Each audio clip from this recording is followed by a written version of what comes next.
To order, if we can stand and say the pledge. I pledge allegiance to the flag of the United States of America and to the republic for which it stands, one nation, under God, indivisible, with liberty and justice for all.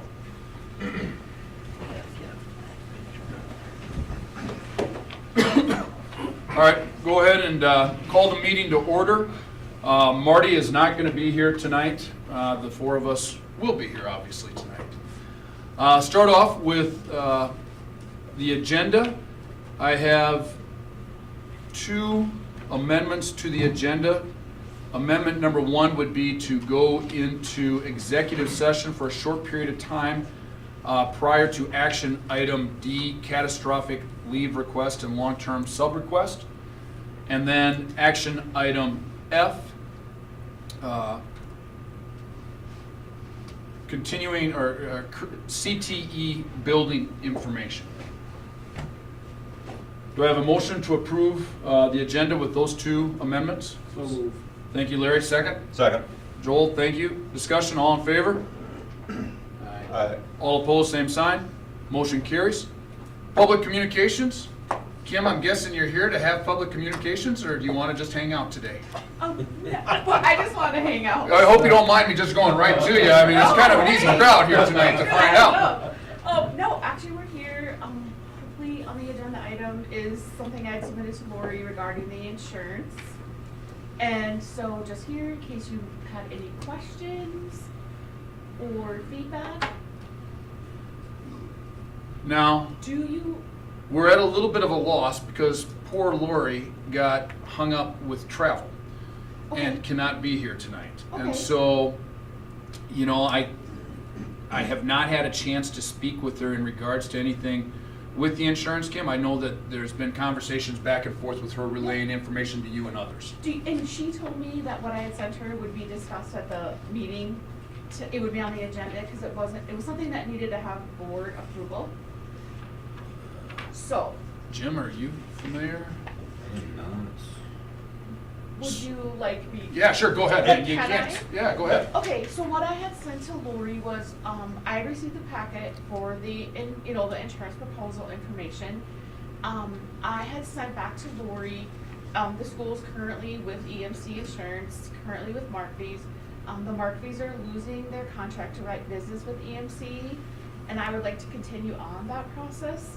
And so I had submitted a form to Lori to be approved and signed for me to become the agent of record effective July 1st of 2021, which is the renewal date. Okay. I do, actually now, she did contact me about that information, and I did tell her that is a board item. However, I don't think it is in this month's packet, and I apologize, but we do have numerous other meetings coming up here, Kim. Okay. And what I'll do is I'll make sure I bring it back to Lori's attention, and when we do take action or discuss that, we'll make sure we give you a heads up when we're doing that. That sounds good, because I understand proposals are due back May 5th. I believe that's correct. So will you be able to? We're having we've got at least two more meetings within the next week. So we're gonna have time, and she'll be back here in the next week. Perfect. So we can definitely address that at a future meeting. Okay, no, Sorry about that. that's okay. I am just wanted to be here if you had any questions. Sounds good. Yeah, go Kim. Yeah, no, you're okay. All right, we'll go ahead. Anybody else with public communications? No, I'm just here to say, I'm Jesse Cohen with Key Insurance out of Mobridge, and we're actually the state managing agency for the EMC school program. Okay. So what that means is we're here to back up Kim if there's any questions, concerns about the EMC program. We help with 116 school districts within the state. As far as coverages, some nuances within the policy, some great things that maybe Webster's not taking advantage of, like safe schools or something along those lines. We're a liaison for Kim's boots on the ground, but we're there to give agencies that are working with the local school district with any tools that are good or some things that you can utilize. I know Safe Schools is out there. It's been out there for quite a while from the administrative team, That's something further down the road, discussions, bloodborne pathogens, safety first, all that fun stuff. That's what we're here for. I'm just purely here for support of Kim and the EMC school program, so. Well, I have no problem sharing. I mean, the last, insurance is a big expense, you know, for the school. And the reason why we have the proposals due May 5th is I believe our renewal is July 1st or June 30th, right around there. And then last year, we just didn't have enough time to properly address them. And we've had a lot of interest within the policy over the last couple of years, which is nice. It's good to have competition and that people are interested in us, but we will definitely be getting back to you on that. And Perfect. I guess if we got any questions for EMC, I mean, don't mind it. We've got the guy here, you can ask a question. Otherwise, we probably will be asking a question later down the road. No, that sounds good, because I'm ready for the questions. Sounds good. So, from my perspective, just clarification, our EMC policy right now is with Mark V. Yes. Agency, and that will no longer exist Right. because of something within their firm? Something Right. internal, correct? Right. Yep. Okay. Can anyone write this policy other than you, Kim? Yes, I mean, an agent who's appointed with EMC, yes. I'm also digging into the work comp pretty hard, so, Good. I think we're good. okay, Thank you very much. Sorry we can't answer a lot of questions for you tonight. that's okay. All right, keep things moving along. Motion to approve I believe I got the minutes as presented from our March 8th meeting. So moved. Second? Second. All in favor, say aye. Aye. All opposed, same sign. Motion carries. Motion to approve the financial statements. So moved. Larry with the first, Joel with the second. Discussion? All in favor, say aye. Aye. All opposed, same sign. Motion carries. Motion to approve the claims as presented. Aaron with the first, second. Second. Joel with the second. Discussion? See your fuel surcharge going the other way. I noticed that too. Great month, you know, not much for expenses on capital outlay, but you look at our general fund, I mean, our expenses there are fuel, busing, natural gas, electricity, I mean, those are our big expenses, just so everybody knows where our general fund dollars go. A lot of it's outside of our control. And when next year's rates are going up when we get to our natural gas contract, hopefully we'll be able to tell our constituents and the staff, more importantly, what's happening there. Mm-hmm. Any further discussion on the claims? All in favor say aye. Aye. All opposed, same sign. Motion carries. Action items. Motion to approve the natural gas contract. So moved. Thank you, Joel. Second. Thank you, Aaron. Discussion? What was the increase? 8 cents? You know, 7 cents? let's see if I can find it right here on my email. Oh, that's all right. It was a significant amount. It was. I believe it was in that 8 to 10 range, to be honest. Yeah. Wasn't it 32 to 43 Yeah. or something? Yeah, it was like almost like a 25% jump in natural gas. 23, does that sound right? 23 to 25% was to lock it in? Yeah, that would be. I would like if Lori could check it midstream and just see where that price is. You know, when we got this email, and we get it every year, it's you gotta make a decision in the next 6 hours. Yep. Kind of a thing, and that was right when fuel was going nuts, and now it is since then this, and, you know, I know looking out for the taxpayer's best interest, the best idea is to lock that in. But I'm just curious midstream here where those prices are at. It's so volatile right now, the market. It is. Can you clarify what you mean, like midstream? Like midstream is in our. You know, September, our October. time- Oh, okay. November, December, even better. So, What is so it we next make year? a decision now, and then you want us to keep track of Yeah. where we're at with See if we've respect made to the that right price. one. Okay. Yeah. Because historically, I've usually voted not to lock it in. I've been the one guy, you know, a lot of times that says, let's ride the market. Usually it's, but I've always been overruled. We haven't rode the market in, I think, 8-9 years. It's, for the most part, I think it's been. But it generally, Is a we don't plus. see a big increase. Right, that's correct. This year, we did see a big increase. And last year, we were able to lock in at the right time, a great decrease. So, I agree. All right, all in favor say aye. All opposed, same sign. Motion carries. All right, motion to, apologize, getting back here. To accept the resignation of Jenna Sinner as yearbook advisor. Thank you, Aaron. Second? Second. Thank you, Larry. Discussion? She requested to be removed from this if we had a suitable replacement. Our new art teacher is willing to take this on and has some experience with it, so. Perfect.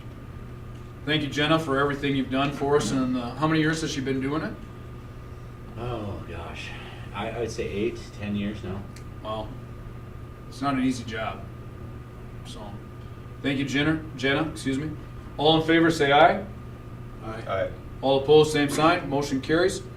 Motion to accept the resignation of Kyle Braun, boys basketball coach. So moved. Second? Second. Okay, Joel with the first, Larry with the second. Discussion? He made this public about 2-3 weeks ago and then submitted his written resignation last week, so. Because of the timing, we have not done anything with respect to advertising in-house or anything like that, so we will do that now. How long has he been in it? This was his second season. He served as an assistant, I think, for 3 or 4 seasons prior to that. With that being said, we should probably then, if it's all right, can we amend the motion to accept the resignation upon a suitable replacement being found? I believe that's how we've done it in the past with our coaches, so that we make sure we have continuity. You good with that? I think, Joel, you had the motion. Yeah, I'm fine with that. You good, Larry? All right, we'll amend the motion to accept the resignation upon finding a suitable replacement. Any further discussion? Who is the assistant?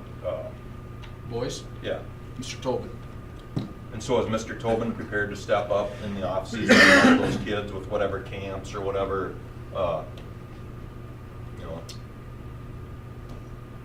continued coaching that needs to happen? Things need to happen in the off-season. It's not just about during the season. I will tell you that, I mean, Jim, you got Craig, any insight on that, guys? Or we'll get Adam here next meeting. But Yeah, I don't have much to share there. the one thing I will say, I think Mr. Tobin's vehicle is permanently parked outside of the Webster Armory. He seems to be there every time I'm down there, and I know that, for example, there are kids that want to use that new shooting machine, and if they text him, he's there within minutes to set it up for them.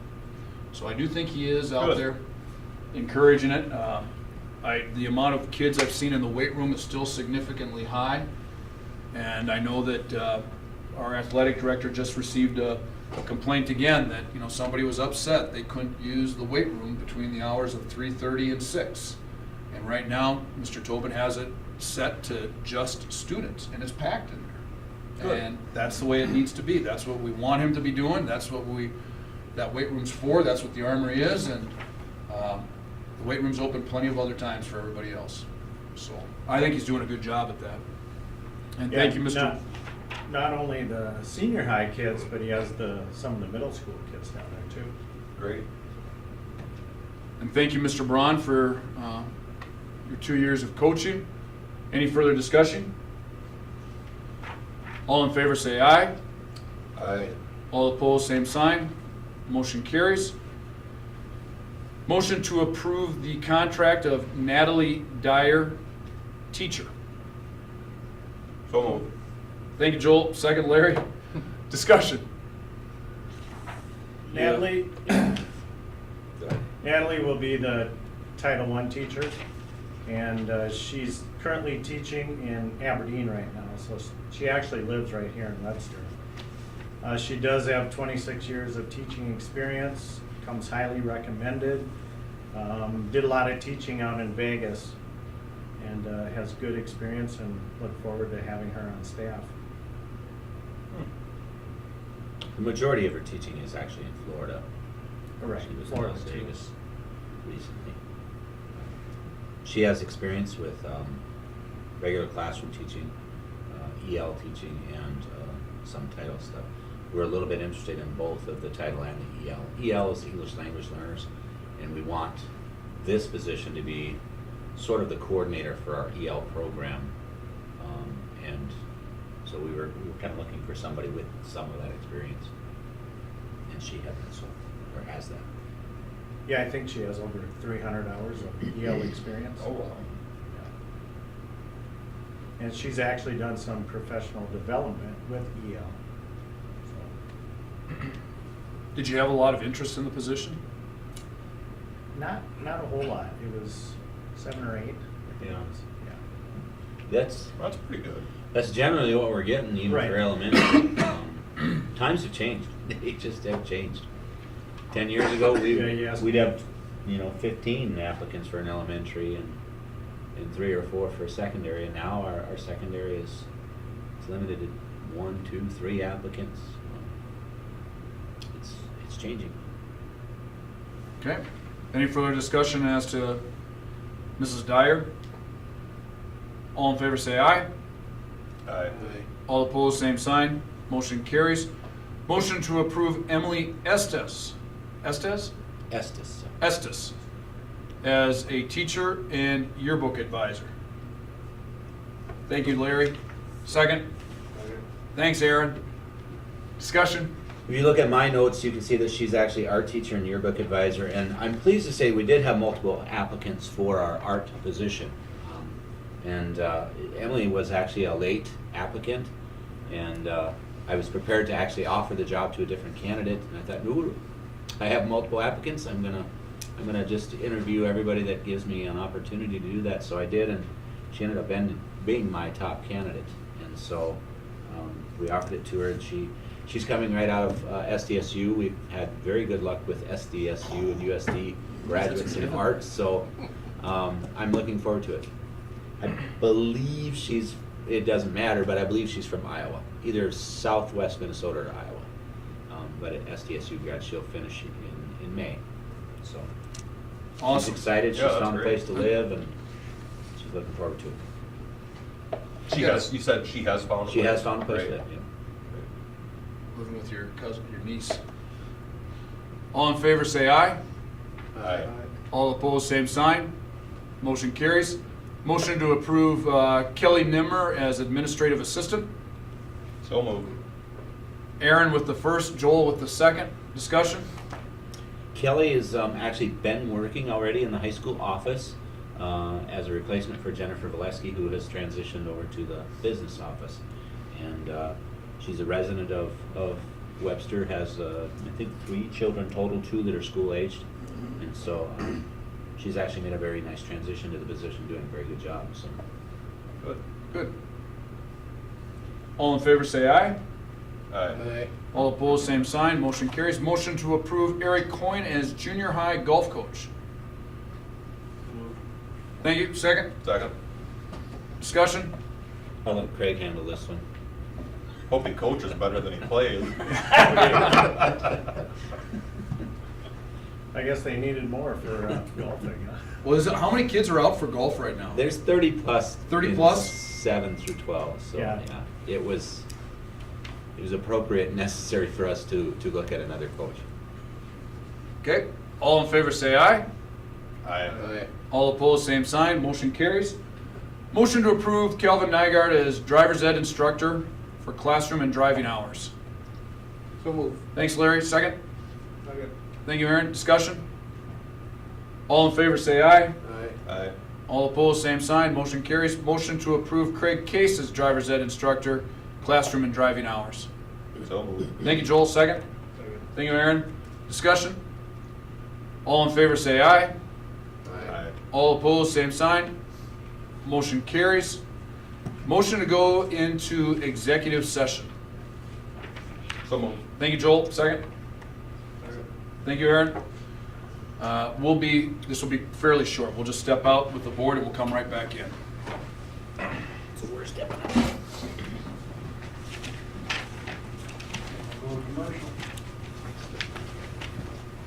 The South Dakota Army National Guard helps you get an education and prepares you for life. Joining the South Dakota Army National Guard gives you more than just pride that comes from serving your country. You can earn benefits that help pay for your education and expenses, and you can complete your education while you serve. The South Dakota Army National Guard offers many programs for every type of student. World-class service with hometown friendliness. That's what you can expect from the staff of Haler Automotive.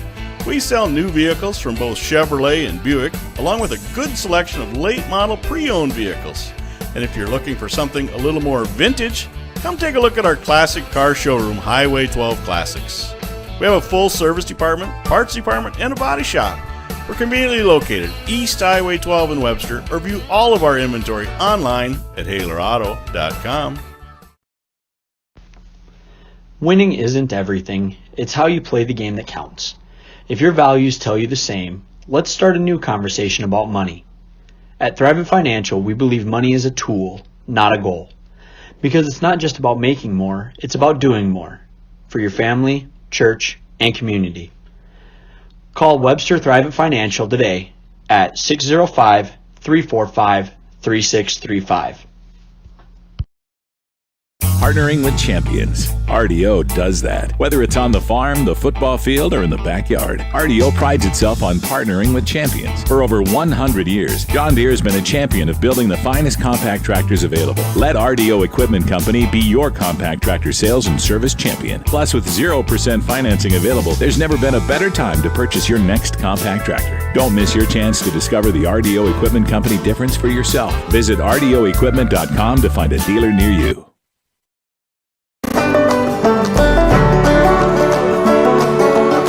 I'm Tegan Mason. I'm Carson Hamill. I'm Andrew Odden. On behalf of Mason Ox Ranch. From everyone here at Odden Charlet. And on behalf of the Scattered Star Ranch. From our family to yours. From the Phillip community, I just want to say thank you. We thank you. Thank you. I would like to thank you, the consumers. We thank you for choosing beef. Thank you for choosing beef.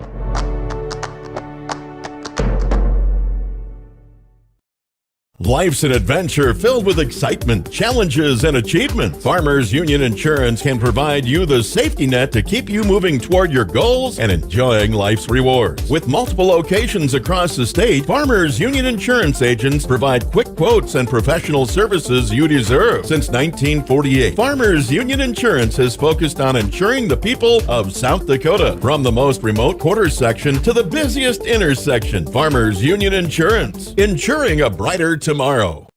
At A&W, it's called the original Bacon Double Cheeseburger because we invented it.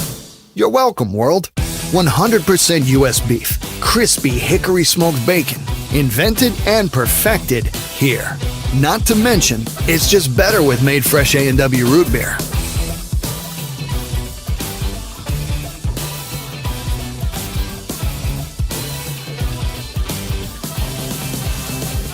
At participating restaurants, prices may vary. Tax extra.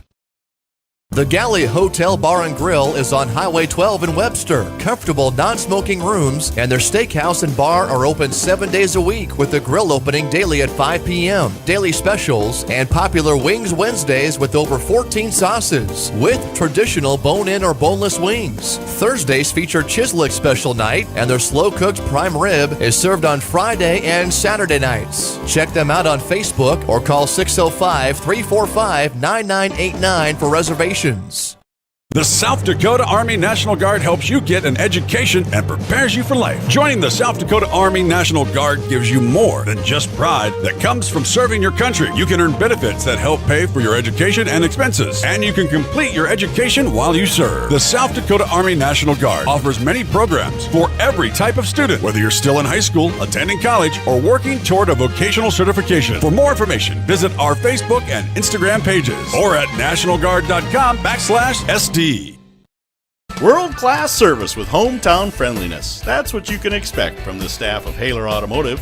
We sell new vehicles from both Chevrolet and Buick, along with a good selection of late model pre-owned vehicles. And if you're looking for something a little more vintage, come take a look at our classic car showroom, Highway 12 Classics. We have a full service department, parts department, and a body shop. We're conveniently located East Highway 12 in Webster, or view all of our inventory online at HalerAuto.com. Winning isn't everything. It's how you play the game that counts.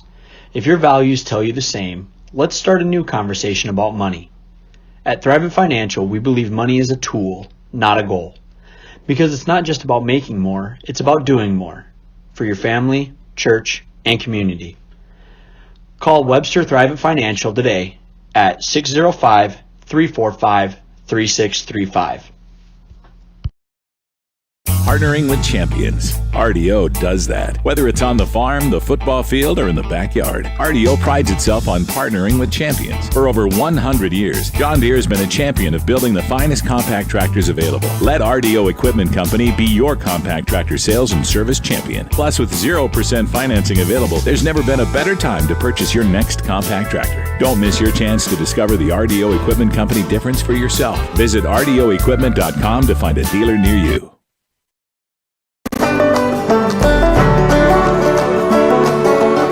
I'm Tegan Mason. I'm Carson Hamill. I'm Andrew Odden. On behalf of Mason Knox Ranch, From everyone here at Odden Charlet. And on behalf of the Scattered Star Ranch, From our family to yours. From the Phillip community, I just want to say thank you. We thank you. Thank you. I would like to thank you, the consumers. We thank you for choosing beef.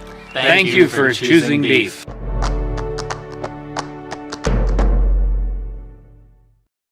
Life's an adventure filled with excitement, challenges, and achievement. Farmers Union Insurance can provide you the safety net to keep you moving toward your goals and enjoying life's rewards. With multiple locations across the state, Farmers Union Insurance agents provide quick quotes and professional services you deserve. Since 1948, Farmers Union Insurance has focused on insuring the people of South Dakota. From the most remote quarter section to the busiest intersection, Farmers Union Insurance, insuring a brighter tomorrow. At A&W, it's called the original Bacon Double Cheeseburger because we invented it. You're welcome, world. 100% U.S. beef, crispy hickory smoked bacon, invented and perfected here. Not to mention, it's just better with made fresh A&W root beer.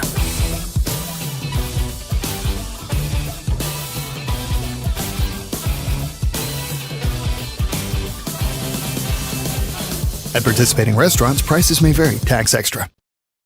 The Galley Hotel Bar and Grill is on Highway 12 in Webster. Comfortable non-smoking rooms and their steakhouse and bar are open 7 days a week with the grill opening daily at 5 p.m. Daily specials and popular Wings Wednesdays with over 14 sauces with traditional bone-in or boneless wings. Thursdays feature Chislick special night and their slow-cooked prime rib is served on Friday and Saturday nights. Check them out on Facebook or call 605-345-9989 for reservations. The South Dakota Army National Guard helps you get an education and prepares you for life. Joining the South Dakota Army National Guard gives you more than just pride that comes from serving your country. You can earn benefits that help pay for your education and expenses, and you can complete your education while you serve. The South Dakota Army National Guard offers many programs for every type of student, whether you're still in high school, attending college, or working toward a vocational certification. For more information, visit our Facebook and Instagram pages or at nationalguard.com/SD. World-class service with hometown friendliness. That's what you can expect from the staff of Haler Automotive. We sell new vehicles from both Chevrolet and Buick, along with a good selection of late-model pre-owned vehicles. And if you're looking for something a little more vintage, come take a look at our classic car showroom, Highway 12 Classics. We have a full service department, parts department, and a body shop. We're conveniently located East Highway 12 in Webster, or view all of our inventory online at HalerAuto.com. Winning isn't everything. It's how you play the game that counts. If your values tell you the same, let's start a new conversation about money. At Thrivent Financial, we believe money is a tool, not a goal. Because it's not just about making more, it's about doing more. For your family, church, and community. Call Webster Thrivent Financial today at 605-345-3635.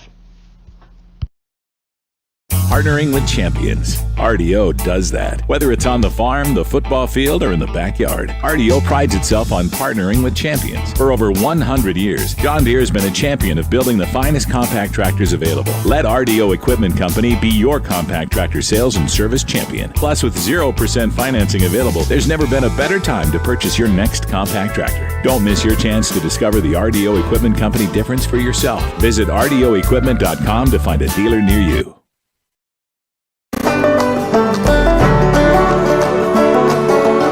I'm Tegan Mason. I'm Carson Hamill. I'm Andrew Odden. On behalf of Mason Ox Ranch, From everyone here at Odden Charlet, And on behalf of the Scattered Star Ranch, From our family to yours, From the Phillip community, I just want to say thank you. We thank you. thank you. I would like to thank you, the consumers. We thank you for choosing beef. thank you for choosing beef.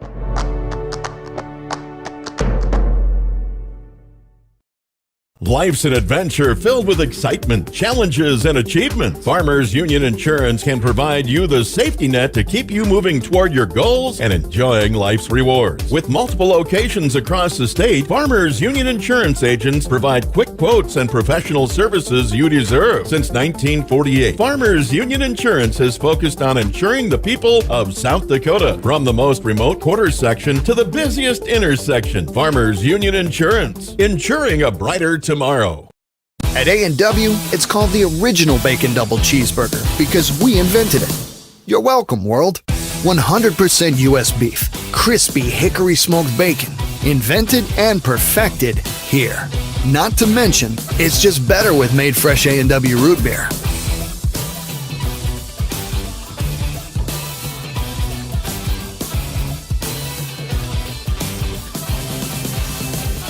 At participating restaurants, prices may vary. Tax extra. The Galley Hotel Bar and Grill is on Highway 12 in Webster. Comfortable non-smoking rooms and their steakhouse and bar are open 7 days a week with the grill opening daily at 5 p.m. Daily specials and popular Wings Wednesdays with over 14 sauces with traditional bone-in or boneless wings. Thursdays feature Chislick special night and their slow-cooked prime rib is served on Friday and Saturday nights. Check them out on Facebook or call 605-345-9989 for reservations. The South Dakota Army National Guard helps you get an education and prepares you for life. Joining the South Dakota Army National Guard gives you more than just pride that comes from serving your country. You can earn benefits that help pay for your education and expenses, and you can complete your education while you serve. The South Dakota Army National Guard offers many programs for every type of student, whether you're still in high school, attending college, or working toward a vocational certification. For more information, visit our Facebook and Instagram pages or at nationalguard.com/SD. World-class service with hometown friendliness. That's what you can expect from the staff of Haler Automotive. We sell new vehicles from both Chevrolet and Buick, along with a good selection of late-model pre-owned vehicles. And if you're looking for something a little more vintage, come take a look at our classic car showroom, Highway 12 Classics. We have a full service department, parts department, and a body shop. We're conveniently located East Highway 12 in Webster, or view all of our inventory online at HalerAuto.com. Winning isn't everything. It's how you play the game that counts. If your values tell you the same, let's start a new conversation about money. At Thrivent Financial, we believe money is a tool, not a goal. Because it's not just about making more, it's about doing more. For your family, church, and community. Call Webster Thrivent Financial today at 605-345-3635. Partnering with champions. RDO does that. Whether it's on the farm, the football field, or in the backyard, RDO prides itself on partnering with champions. For over 100 years, John Deere has been a champion of building the finest compact tractors available. Let RDO Equipment Company be your compact tractor sales and service champion. Plus, with 0% financing available, there's never been a better time to purchase your next compact tractor. Don't miss your chance to discover the RDO Equipment Company difference for yourself. Visit RDOequipment.com to find a dealer near you.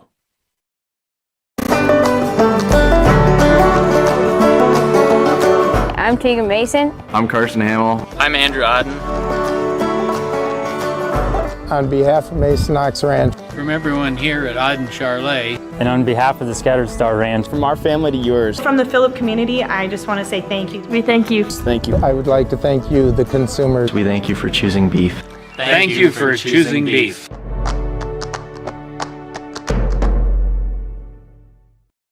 Life's an adventure filled with excitement, challenges, and achievement. Farmers Union Insurance can provide you the safety net to keep you moving toward your goals and enjoying life's rewards. With multiple locations across the state, Farmers Union Insurance agents provide quick quotes and professional services you deserve. Since 1948, Farmers Union Insurance has focused on insuring the people of South Dakota. From the most remote quarter section to the busiest intersection, Farmers Union Insurance, insuring a brighter tomorrow.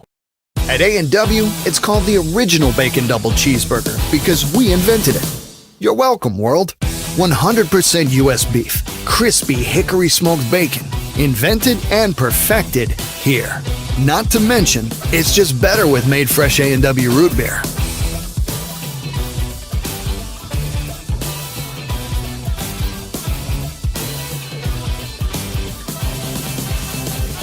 At participating restaurants, prices may vary. Tax extra.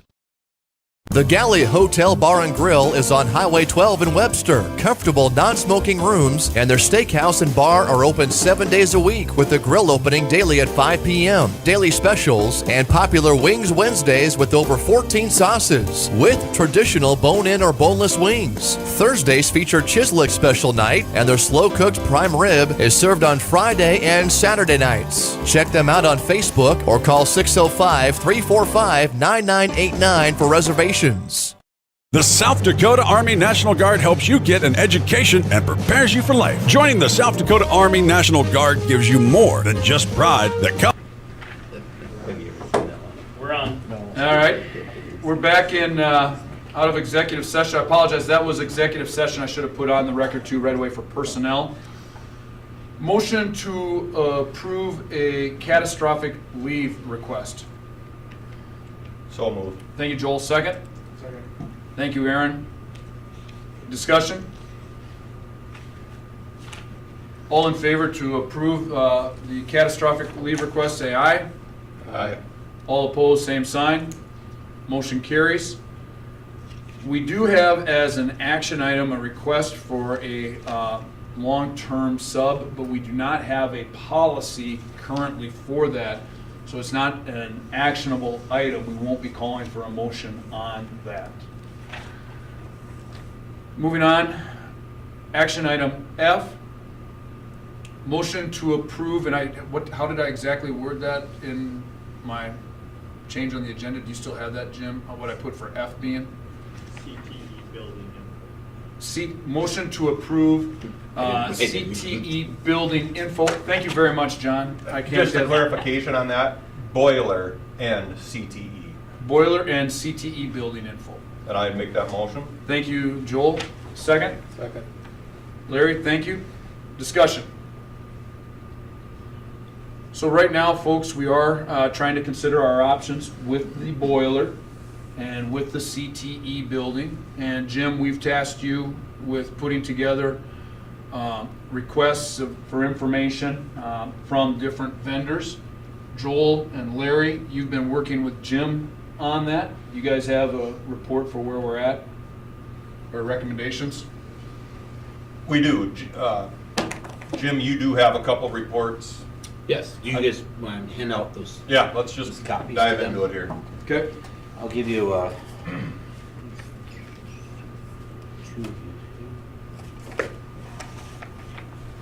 this is just some of the information that was provided to us. We have two firms that we work with. One is Architect Inc. out of Sioux Falls, Architect Inc. Incorporated, and Yeah, thanks. and then the other one is ISG. Their home base is in Minnesota, but they have an office in. You have both of these? Yep. They have an office in Sioux Falls, and so. Thank you. The binder that I showed you or provided to you with Architectural Inc. is just kind of a summary of a lot of the projects that they've completed. Most of them in South Dakota and most of them schools. just to give us an idea as to what their company has done with respect to K-12. And then the ISG, there's a single sheet for Architect Incorporated, which gives you the basics. There's services numbers 1 through 7. It gives you the basics of what that particular plan will be, and that plan is a cost of $7,000 to put a master plan together as to where we would go, what we would do, and it's basically to get an idea of what do we have for needs facility-wise, what do we have needs for our district patrons, our students. They put together a comprehensive plan. Neither of these are the full-blown comprehensive plan. These are kind of a smaller version, just for initial purposes for something like what we are looking at. We're gathering information at this point, and rather than going full bore into the plans. And the ISG, as you can see, that's a little bit more, it's a thicker thing, but if you consider what Architect Inc. gave you in the binder plus the sheet, it's similar information. And ISG has put together a proposal, and their proposal is for, again, a strategic plan of looking at where we want to go with projects with respect to our students, our needs, our curriculum needs, as well as district patrons. And their particular plan is $5,000. Correct. 7 for one and 5 for the other. Differences between the two: Architecture Incorporated is an architectural firm. They use subcontractors for mechanical engineering and other things like that, whereas ISG is a full-fledged company where they basically hire their own people to do a lot of that work. So with respect to that, I'm comfortable with Architectural Inc. Using subs because they obviously are a legitimate and a very successful company in Sioux Falls. I believe that our connection with some of their employees, being from Webster originally, is helpful to us.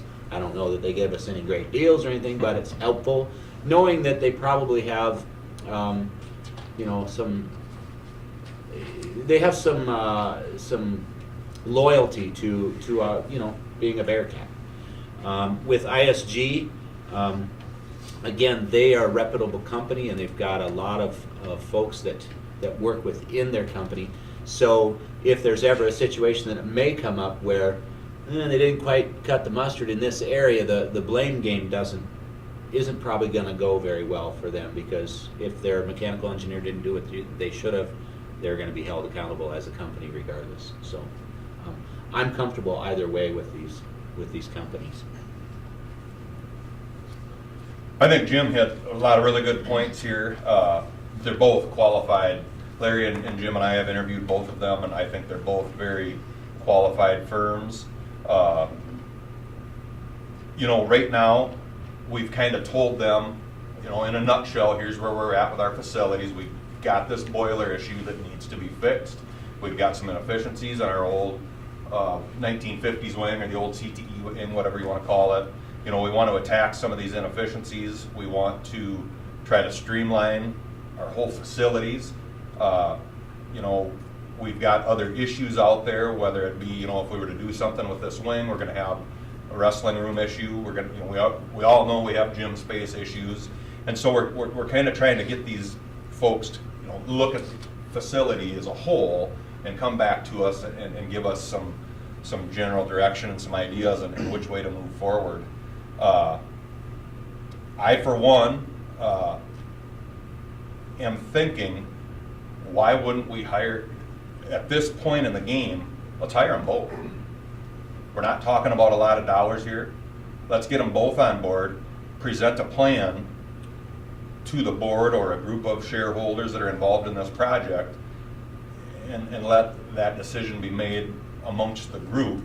But give them both a shot, and we're going to learn, because we're not giving either one of these at this point. We're not saying, here's the building we want, how do you want to build it?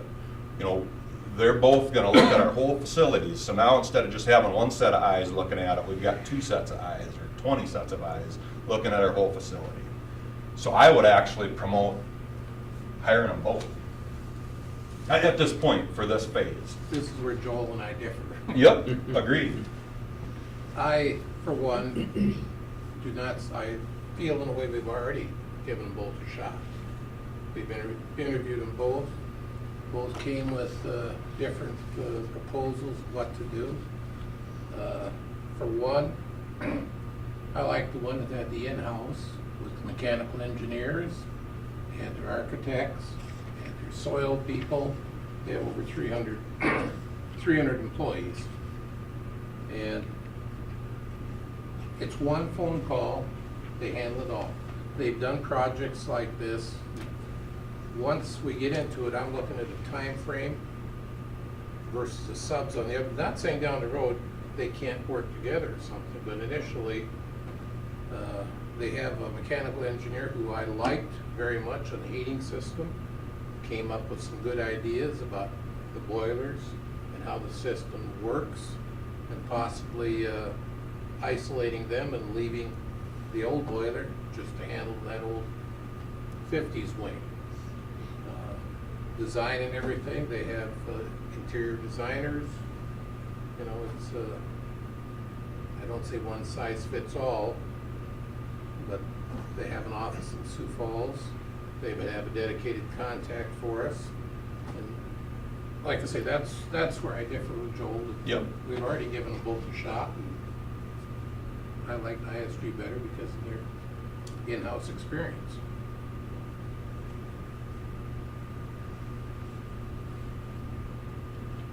Dollar-wise, I don't see a lot of difference. Basically the same. The walkthrough with ISG would encompass more professionals with boots on the ground. Absolutely. All from their firm, out of Mankato, Sioux Falls, and I forget the other spots. The others, we would do some pick and choosing on the subs. So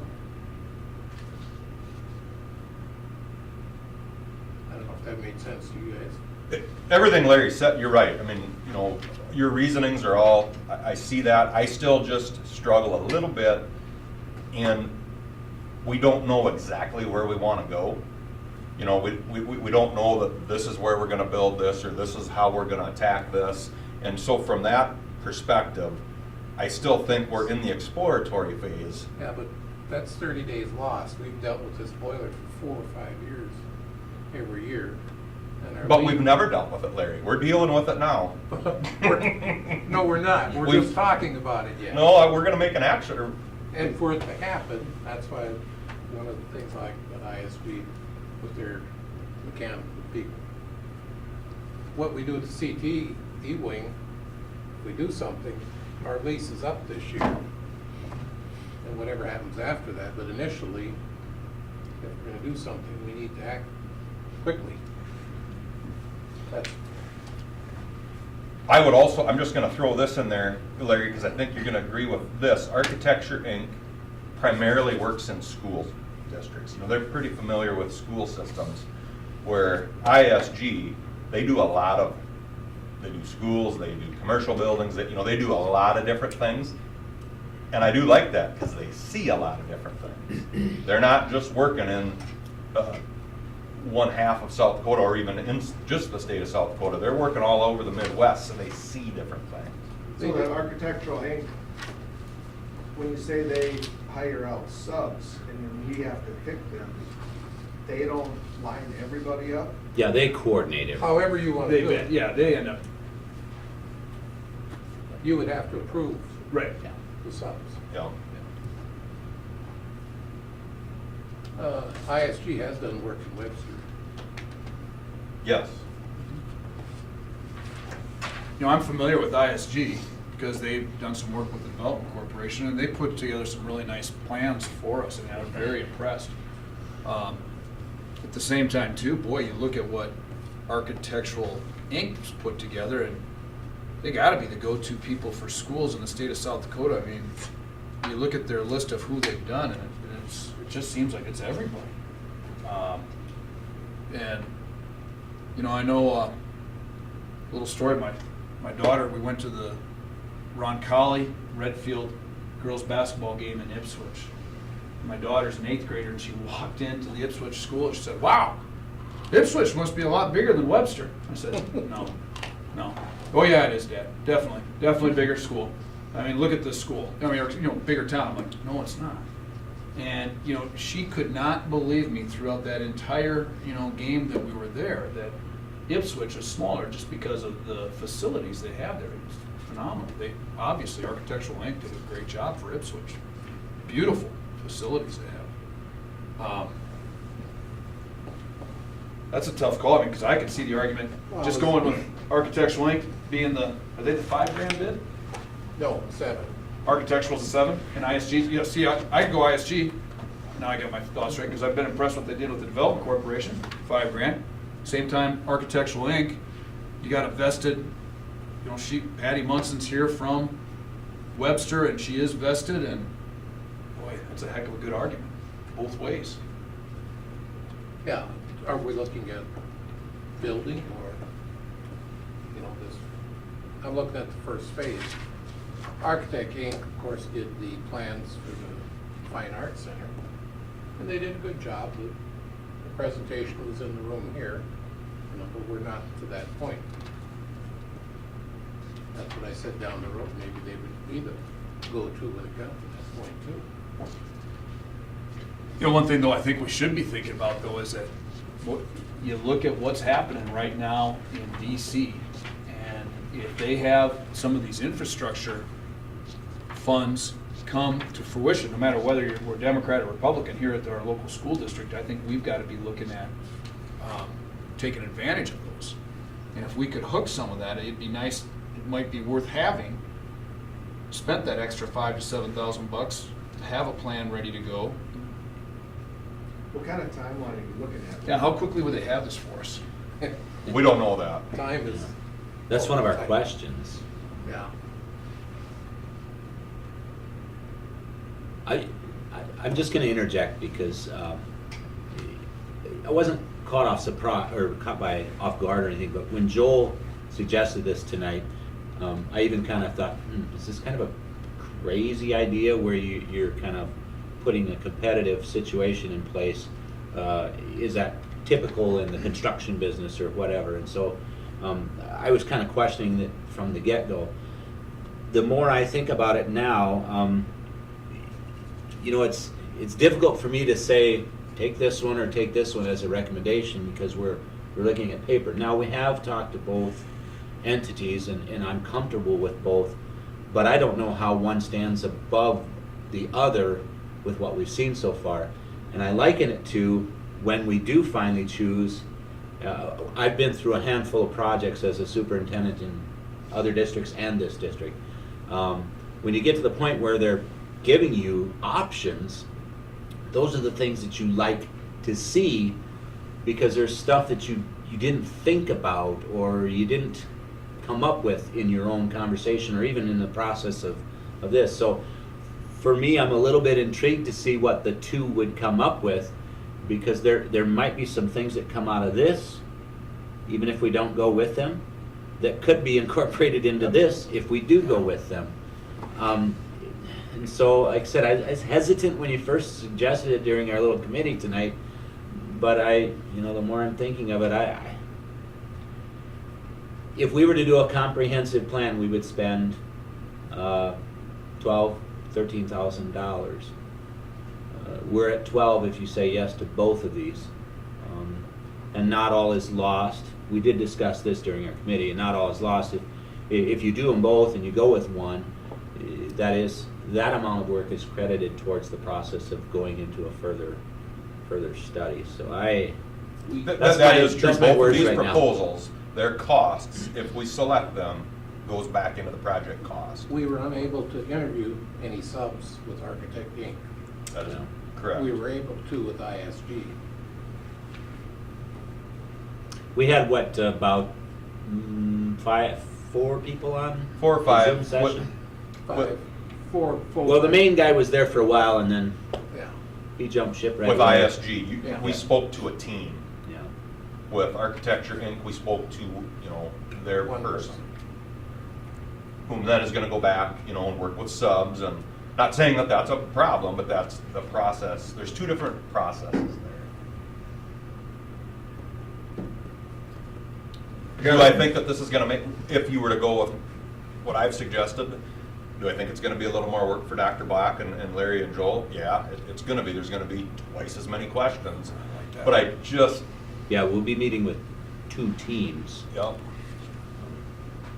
But at the same time, we can say, at that point, here's what we know we need. Now you tell us what you can give us. How far do you want to go with them? You know, from that perspective then, you know, if we're gonna end up doing anything, I mean, even replacing the boiler, this boiler we've all agreed has been here for 80 years. I mean, this is a long-term investment. If we can get 80 years out of anything that we do again, then I want us to have competition and different ideas. And, you know, and then, Jim, you just sold me there more with your comments earlier tonight when you said on the art teacher you were ready to offer it to one of the individuals, but you waited till you had a chance to interview everybody.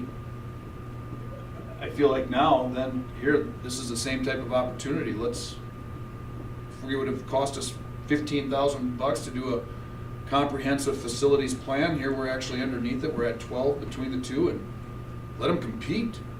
And then that way the city has to, or excuse me, the community, you know, the school district has options, and we can ask them these different hard questions, and they want the business, then they can earn it. I love competition. Oh, I agree. I just felt we've already done that.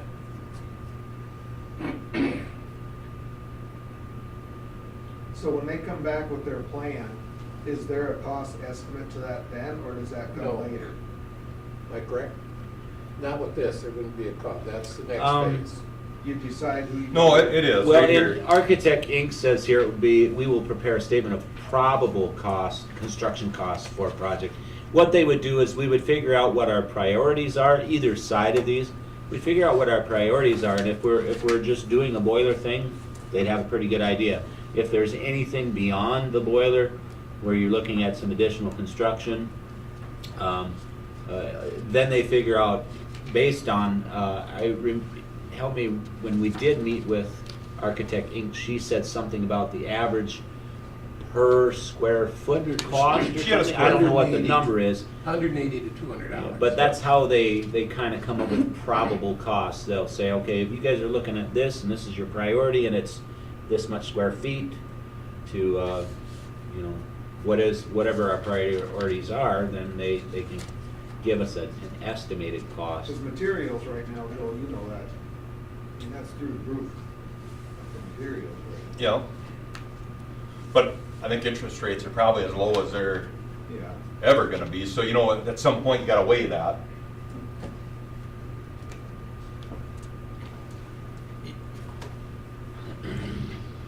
I guess, you know what, I think it's a good question, and it could be a coin toss, hence why it's nice that we got Larry on heads and Joel on tails, or vice versa. I guess I would probably throw out right now, for the total of 12,000, I'd like to still see them compete and give us as many options, and for the community to consider it and get comprehensive plans. Then we can decide where we want to go from there. I mean, no matter what. We have to give them the comprehensive plan. Well, yeah, you and Joel have a lot of work. I'm good with that one, Larry. And make them work hard and earn it. I mean, obviously they want the business. Right. I just, with ISG's proposal, it's a final deliverable, includes a spreadsheet listing mechanical, electrical, architectural, structural, and civil related items and their associated cost breakdowns. So we're going to get a snapshot from each. Yeah, and you gotta really, you think about, be interested to see just what their difference is in pricing on that. You guarantee it's gonna be more than $5,000. Guaranteed, if they had those estimates that close. So with the Architectural Inc., if they gotta go out and hire the subs, that's included in that. That wouldn't be an additional cost on that 5,000 or No, 7,000, whatever. No. That's it. That would be in that. Yeah, I don't know what they're gonna furnish us. You have on that sheet what they're gonna furnish us.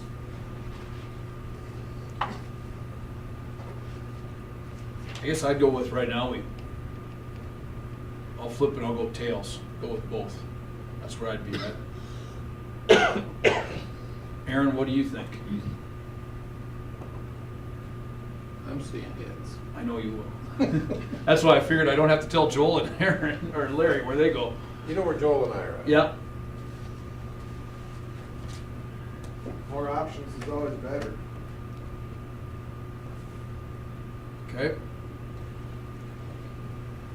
All right, so motion to move forward with the bids from Architectural Inc. and ISG simultaneous. Joel with the motion. Second with Aaron. We've had our discussion. I'll do a roll call vote. Joel? Yes. Larry? No. Yes. We'll go ahead and move forward with both, and let's push them as hard as we can to see where we're at. Okay? Okay. Thank you, Larry and Joel, for taking the time to interview these folks. Okay, discussion items. Superintendent report, Dr. Block. Just writing down a note here so I don't forget. Drink some next time. Okay.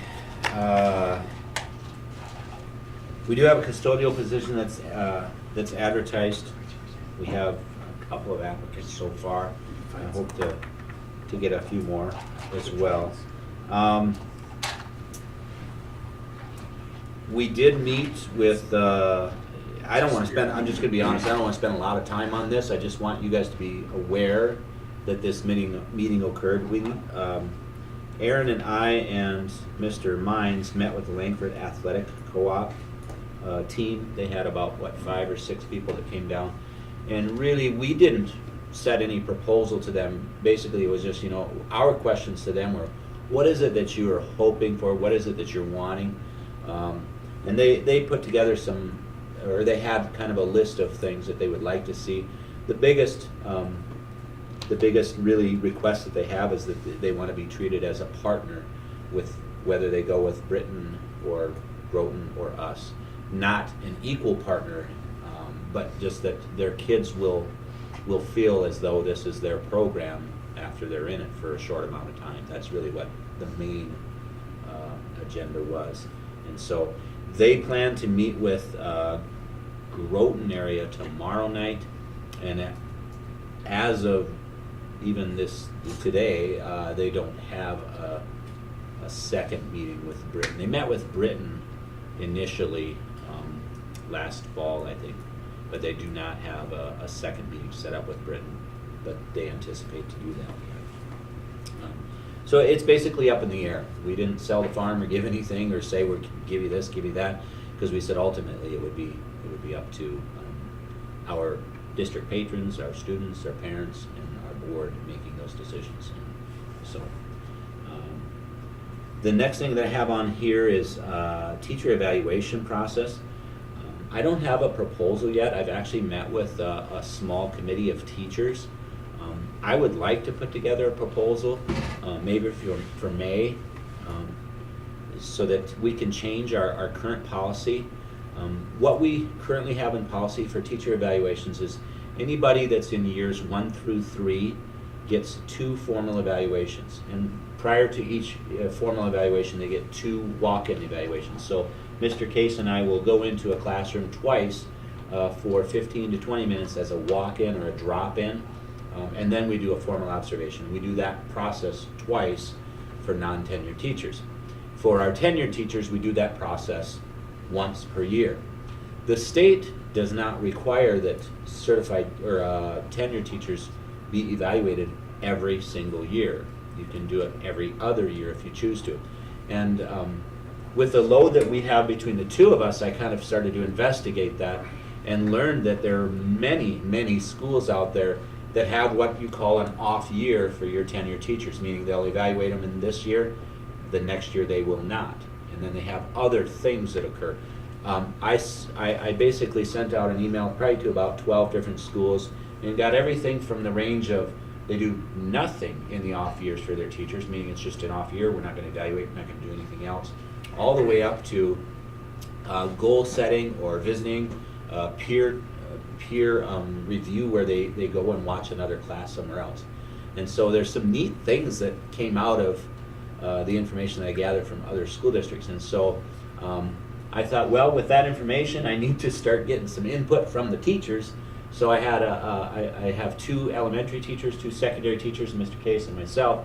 We've only met one time, but the information that I provided to them that I've gathered so far, they really seem to be pleased about what we're looking at as potential change.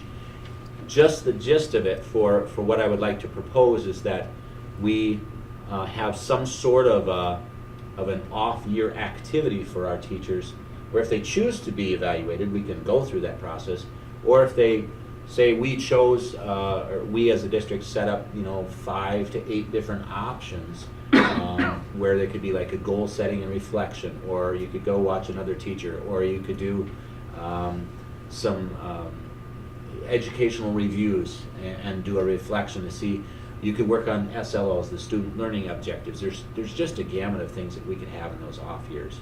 So I just wanted to bring it to your attention as a discussion item, that I will be meeting with those folks to gather a little bit more information from the rest of the staff, and hopefully come up with a proposal that is meaningful and likable to the staff, as well as something you guys are willing to approve. And so that will happen maybe next month, I don't know, might be June or July. So, any questions on that, or? I think it's interesting. I think it's a great thing, Jim. I mean, the fact that we're not just going with the same status quo every single year. I mean, we're trying to be figuring out new and different ideas. I think that's excellent. One of the, Millbank is one of them, that every third year their teachers who are tenured have the opportunity to go somewhere else and watch another teacher teach. They can, if they know somebody in Watertown, they can drive down to Watertown that day, watch them, and then there's a rubric that they have to complete, so that there's some reflection on what they watched that day, observed, and then maybe could be something that they can incorporate into theirs. There's cost associated with that, because we probably have a substitute and we'd allow a school vehicle. I've already spoken to Lori about, I would make sure that we would put this onto a rotation where we would keep it a balanced approach, so that we wouldn't have 10 teachers going on a visitation in one year and then maybe only one the next. We would consider all the budget effect that it might have as well. So the next thing that I have here is the homeschool policy. I just wanted to briefly mention this. I mentioned this last month, that the House Bill 171 is going to allow homeschool students to participate in schools. I will bring forth our policy and the amendments that I think we need to make to it, so that we're not in violation of this new law come July 1. Along with that, at our superintendent's meeting last month, there's a lot of discussion about the potential of in and out, in-school, homeschool, in-school, homeschool. And especially at the high school level, when you're looking at activities and the accountability for students who are eligible or not eligible, whether they're homeschooled. And so that kind of morphed into a little bit of discussion regarding what are schools doing with a homeschool student who decides, I want to come back to, or I want to come to school, or I want to come back to school, and they haven't actually earned official credits that are transcripted. And so that's another area we need to address, and I'm going to be working on that. I have Mrs. Larson, she's done some research for me with respect to guidance counselors in other school districts. So we're going to come up with some verbiage that will state what we do as a district, what we're willing to accept as a district. And I will tell you that I thought we had a policy in place. After my meeting last week, I came back, looked in the policy, and went, it's not in the handbook. Went to the policy manual, it's not in the policy manual. Our practice, I have been here since 2001, and our practice, we've only had a few requests, I would say maybe 3 or 4 requests in 20 years, in which a homeschool student has come to us and said, well, I'd like to graduate. They might be a sophomore, they might be a junior, and I want to graduate in my class. And our practice has been that if unless you can verify that you have credits earned from an accredited educational organization, we don't accept, mom's credit saying you accomplished Algebra 2 or you accomplished. It has to be something documented. Now, there are options to that. We can have end-of-the-year exams. There are possibilities that if you look at maybe students who are homeschooled that take the ACT or some sort of a standardized test. If you take the ACT, I'll use this as an example that Mrs. Larson had provided today. If they truly meet the criteria or meet the benchmarks in mathematics on the ACT, they probably have learned what you need to learn in Algebra 1, geometry, and Algebra 2. And therefore, if we're willing as a district to issue some sort of documentation that says that yes, you have accumulated that or you've accomplished that, then we could have that in our policy. I have no idea where this policy is going to go, but it's something we need to address because it's going to come out, I think, more and more often with respect to kids coming and going to homeschool and back to school. Hopefully it's not as much as we predict it's going to be. So the next one is the girls in sports. House Bill 1217 was the one that was with respect to transgender students, and then the governor was really wanting that to move forward, but she vetoed it, she didn't veto. I don't know what happened. She didn't sign it, but then she sent it back and wanted it changed, and then the House and the Senate both just said rejected it because that's not how the governor should be able to change bills or whatever. So then she did an executive order. It has been the recommendation from the High School Activities Association to not make any decisions as boards at this point. And I can tell you, I made that decision before I even listened to the executive director at our last meeting last week. We have policies in place in the High School Activities Association that address this. And I personally believe that if we as a school district were to pass the wordage or the verbiage that was suggested by the Department of Education through what the governor wants us to do, we're subjecting ourselves to some litigation, possible litigation. I would rather that litigation stay at the state level with the High School Activities Association versus us being a guinea pig or being this board that says, yeah, we want to stand on this topic and take a stance on it. So my recommendation is to just leave it alone at this point until things unfold a little bit more. I don't know if you have any questions or comments or concerns regarding that particular topic. It's one of those controversial topics, but that's my recommendation. All right, Dr. Block, thank you for your report. Aaron, thanks for attending the Langford meeting. And so, when do you think Langford would make a decision? I mean, are they gonna go somewhere? They will. They have already made the decision that they will be Langford Lions or Langford area Lions next year. They will run a regular season, but they do not have enough students to do it 2 years from now. Okay. And they're already. I'm just going to say this. They didn't say this in our meeting, but they're already disappointed in their schedule because they are the second to the smallest 9B school in South Dakota as an individual school, non-co-op. And when their schedule came out, they actually, I think, have 3 9AA teams on their schedule. Oh, wow. And so, and that's not to fault anybody at the state level, it's geography. I know they did mention Ipswich. Ipswich is 9AA, and I think that's the first game that they play. Langford's going to play a 9AA school, the very first game of the season, when they've got 8th graders on their field. So yeah, they need to move. Okay. With respect to football. They did discuss a lot more about other sports than they did previously when we had correspondence with them. Okay. Thank you, Dr. Block. Anything further for Dr. Block? All right, just to let you know, too, it's kind of nice that we have Bearcat TV here televising everything. As we all know, Marty, we got at least one person watching tonight. Marty Lewinga's watching. He's at home because he's recovering from surgery and wasn't able to be here tonight, but he did send a text right at when I was calling for the vote and just wanted to and I'll put it on the record for what it's worth, that he agreed on Joel's proposal. And so I thought that was good that he had a chance to listen to the debate and we were able to put that out there for him. So thanks, Marty. Glad you're watching. Look forward to you getting well and getting back here with us as soon as possible. All right, moving on. Mr. Case. Dr. Case, that sounds pretty cool. We can do that too if you want to. No. Sounds like a cheesy soap opera back in the day or something. We had our preschool, pre-K, kindergarten registration, and I just want to update you on the numbers that we have. Currently, right now, preschool, we have 14 that are registered for that, so that number is down from years past. I can't remember what year it was, but we did have one class for preschool, and when they did come to school, they came right away in the morning, and then we dismissed about 1:20 or 1:30. So they did eat lunch if it was one section, but for the past few years, we've had 2 sections.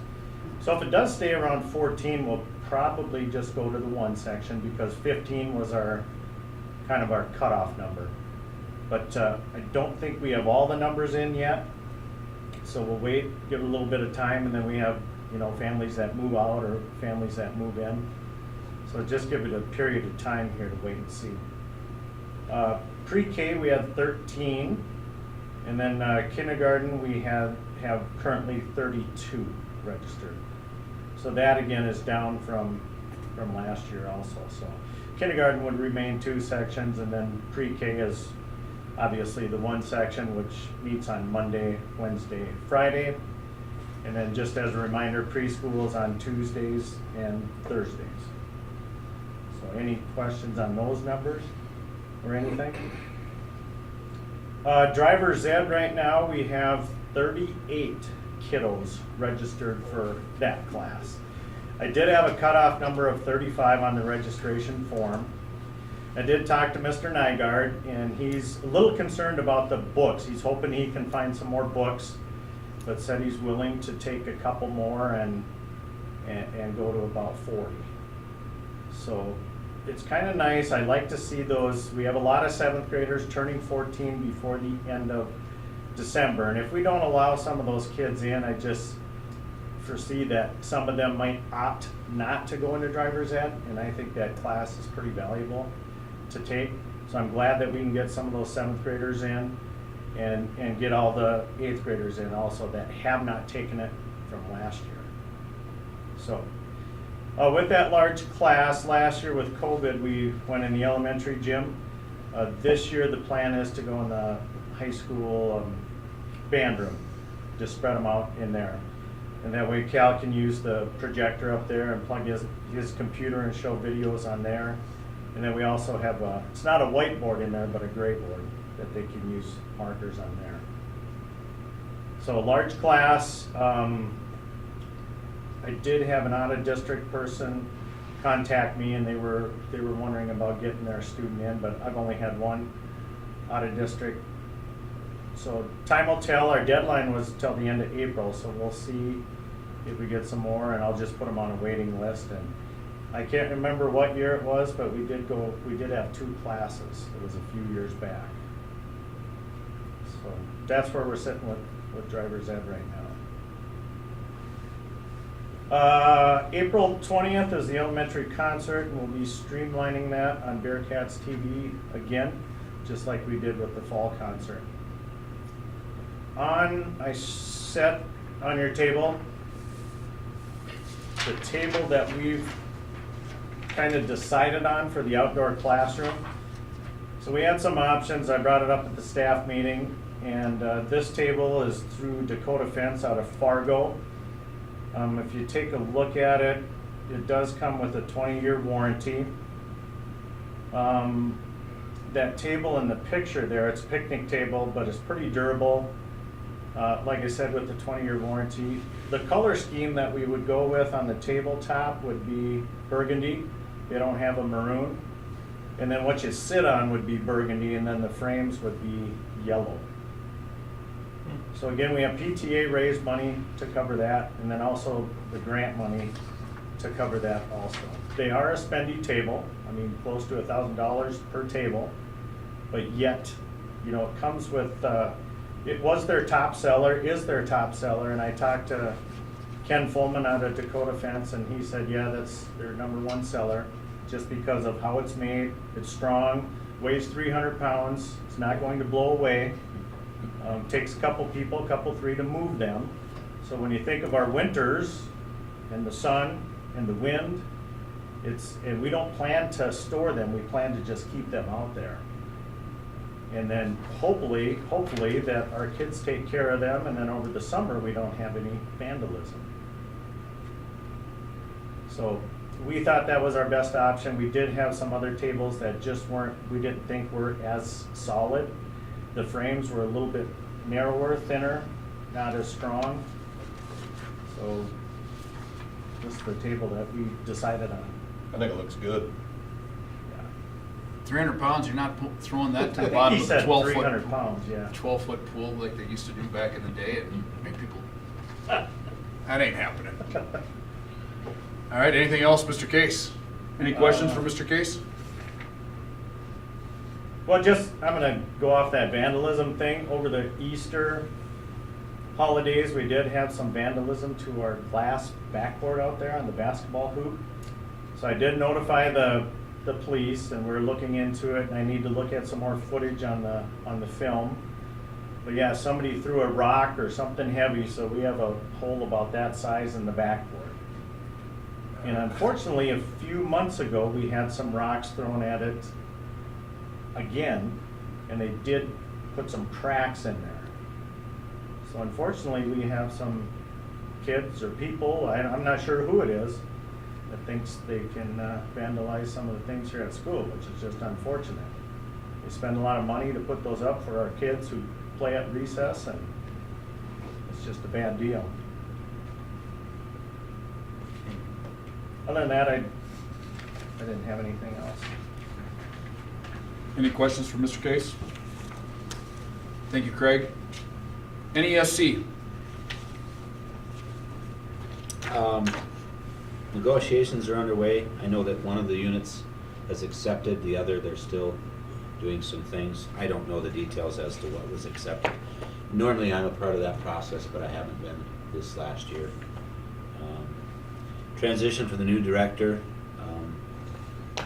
I've yet to meet this gal virtually or in person, but apparently she is participating in the meetings via Zoom as an audience member, because she doesn't get to decide or discuss much. So that transition is occurring. Our center-based tuition rates, basically how they determine the tuition rates is they look at the number of students, the cost that's most likely going to be incurred for the entire program, and then make recommendations as to the first child in center base is a certain amount of money, and then if a school district has a second child, it's at a discounted rate for that second, and then even a third. And so we have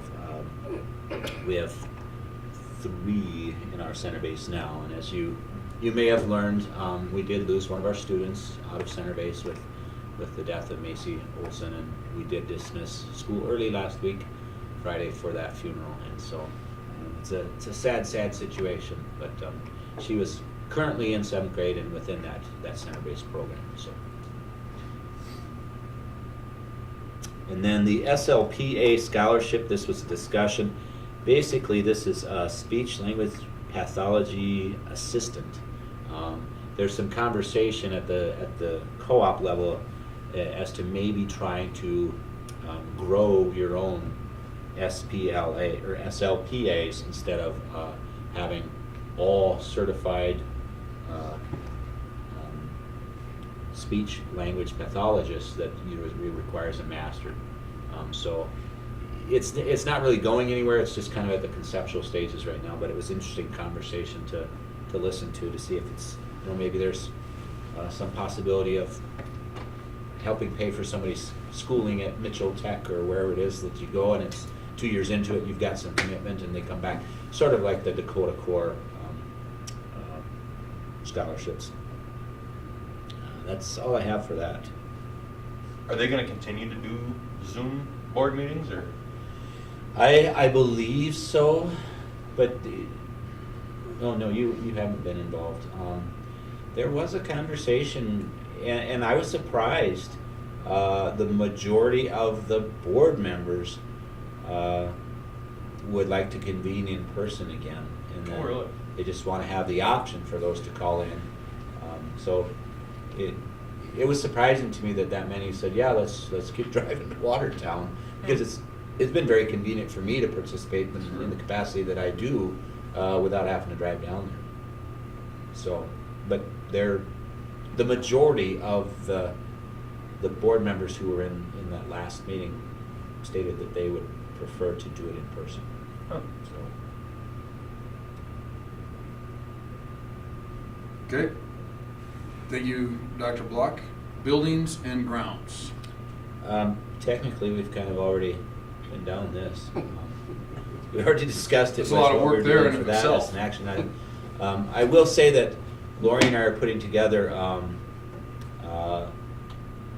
We're putting together a list of the items that we believe we can use ESSER 3 funds for with respect to, I would call them capital outlay projects. We're putting those things together as a list, and hopefully we can bring a proposal to you guys to say, okay, this is what we believe we should do, and we've got them prioritized based on cost. I know that the ESSER 2 funds, for whatever reason, there's different guidelines that you have to follow, and the ESSER 2 funds are similar to, or no, excuse me, the ESSER 3 and the ESSER 1 are similar, and when you get into little bits and pieces and you have to itemize everything, it's not fun to do. For instance, these little plexiglass things here, if we use ESSER 3 funds for those, we have to put our little Webster Area School label on each one of those pieces of plastic. You have to inventory it in that manner. I mean, it would just be ridiculous amount of inventory for those types of things. So we truly are going to look at more of the large scale projects and or costs so that it's just a lot less tedious work like that. So we'll be bringing that to you. Okay. Health insurance information. Dr. Blocker, are you good to speak on that, or should we just kick that can down the road for when Lori's back here I think again? it'd be better to just kick it down the road. She's the kind of the main contact for that. Okay. We'll just put that down for a discussion item at our next meeting. All right. Motion to move into executive session for administration evaluations, and before I do that, also for the record, we will be moving. I think we had on our minutes that we were having our next school board meeting. Executive session for negotiations will now be Monday, and hopefully negotiations with the staff will be Wednesday. I do have, I'll just read it, make sure I verify it. I had requested to move negotiations with the teacher staff or teacher group to April 21st. That's a Wednesday, Yes. correct? And I have this, it says that is no problem for us. We will meet Wednesday, the 21st for negotiations. So the teachers are okay with that. Perfect. All right. With that being said, we'll have no more action after executive session. Monday.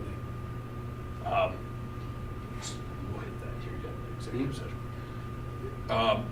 Motion to move into did you have anything else, Joel? Okay. Motion to move into executive session as to administrative evaluations / personnel. So moved. Thank you, Joel. Second. Thank you, Aaron. All in favor say aye.